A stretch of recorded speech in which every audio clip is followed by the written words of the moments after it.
Hi everyone, welcome back to Techie Dialogue. In today's video, I'll show you how to open a PDF file in Microsoft Word step by step.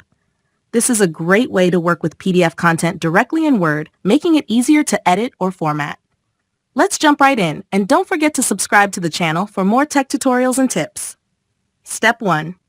First, open Microsoft Word on your computer. Once it's open, click on Open from the menu, then select Browse to locate the PDF file you want to open. Step 2. In the File Browser window, make sure to change the file type filter to All Files or PDF Files to find your PDF file. Once you've found it, select the file and click Open. Step 3.